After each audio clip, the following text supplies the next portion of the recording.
Tonight, a woman is charged with second-degree murder in the death of Clinton police officer Christopher Ryan Morton. Good evening, everyone. I'm Emily Spain. And I'm Jim Rick. Thanks for joining us. Tammy Widger was arrested where the shooting occurred. Besides the murder charge, she was also arrested for possession of meth with the intent to distribute. The second-degree murder charge comes because she was breaking a drug law when the fatal shooting happened. Prosecutors are not accusing her of pulling the trigger.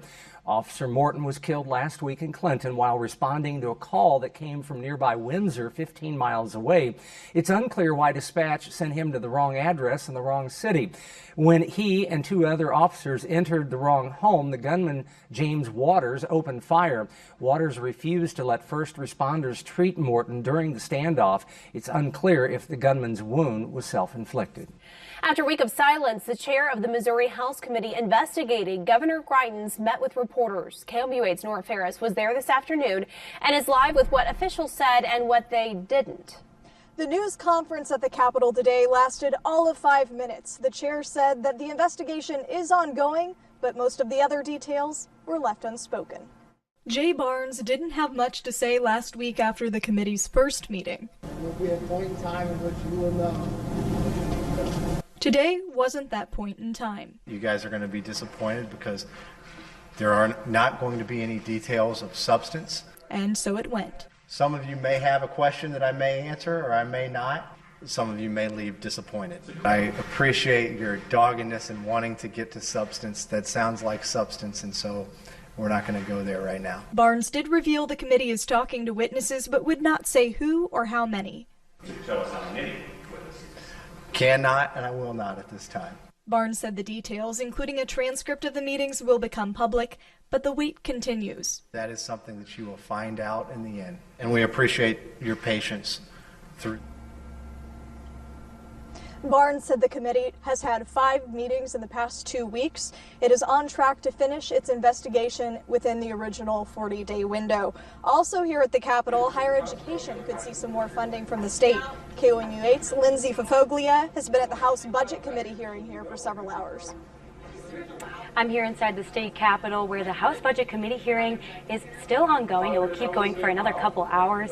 The committee wants to restore funding to higher education after Governor Greitens proposed to cut $68 million. The committee will likely vote tonight to restore $38 million to state colleges and universities. Representative Kip Kendrick of Columbia says he expects that proposal to pass with no problem. In a possible deal to make up the rest, the other $30 million would be restored if universities agree not to raise tuition. I hope that we can restore the additional $30 million to the core for the institutions as well, to make sure that we're both that we're making college affordable and accessible for middle-income, low-income individuals, but then also making sure that the institutions are in the least worst situation possible heading into the FY19 budget year.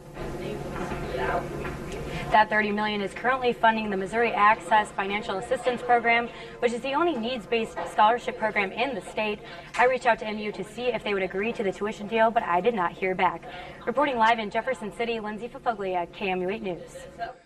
Today, the attorneys for the Florida school shooter again offered to enter a guilty plea to avoid the death penalty. The 19-year-old gunman is charged in the death of 17 students and teachers last month. Prosecutors are seeking the death penalty. Attorneys did not enter a plea, so the judge entered a not guilty plea on his behalf. If prosecutors agree to the deal, the best the defendant could get is a life sentence without parole.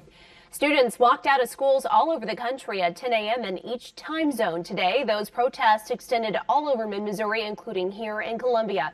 The demonstration comes exactly 1 month after the deadly shooting in Parkland, Florida, and lasted 17 minutes to honor the 17 victims. Many students who walked out are asking for lawmakers to create stricter gun control policies, but some don't agree with how their classmates are going about it. If you don't feel safe in school, it makes for a really bad learning environment, and it takes away from any sort of culture that a school is trying to create. Look how many walkouts are going on today. They're all calling for change, but all of them are walking out. It's the masses. That's the problem. If you want to, you got to make a stand. Be your person. Educate yourself and make a change for the greater good. As the walkout came to an end, one student yelled, "In a society where we do not have a vote, we do have a voice." Other Missouri schools also joined the walkout. Several Kansas City and St. Louis schools required students to sign permission slips beforehand. Students at Maplewood Richmond Heights High School in St. Louis set up 17 empty white chairs outside to symbolize the losses in Florida.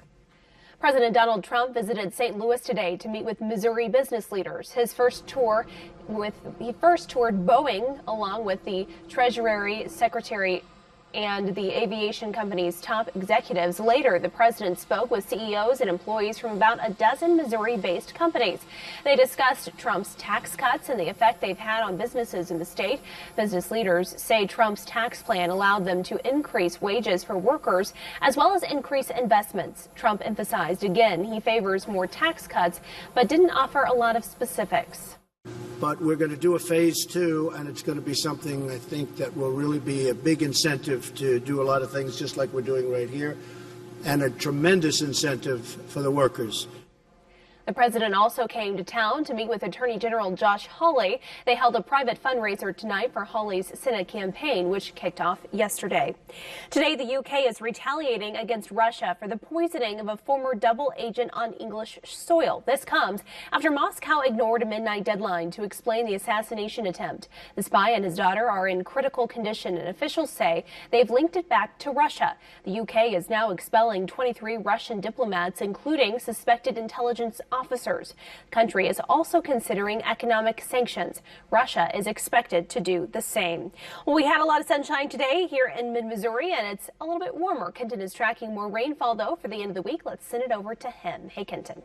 Hey, Emily, thank you very much. Take a look at our 24-hour temperature changes here. We are definitely warmer. You can feel it. 9 degrees warmer in Columbia right now and 14 degrees warmer in Kansas City than this time last night, yesterday at 9 p.m. That gives us temperatures still in the 50s for some of us. It's 52 at Jefferson City, 51 at Lynn here, 48 at Herman, a little cooler, 45 even at Columbia, and 48 in Moberly, 53 though still in Boonville. Winds calming down. We had some gusts between 25 and 30 miles per hour today. Now they're just sustained around 10 miles an hour, all from the south still. That's our warm weather direction, so it's still bringing in warm air for the coming days, and it's actually still going to be warm tonight. This morning, we were in the middle 20s. Tomorrow morning, we're just going to be around 40 degrees for that low temperature, and then we're warming into the 60s tomorrow afternoon. Actually, high temperatures are expected to be in the middle and upper 60s across the area. We have a lot of sunshine expected tomorrow, but then increasing clouds as we head into Thursday night, and rainfall arrives on Friday. I'm tracking that hour by hour, and we'll look ahead to the rest of our weekend forecast. That's coming up after the break.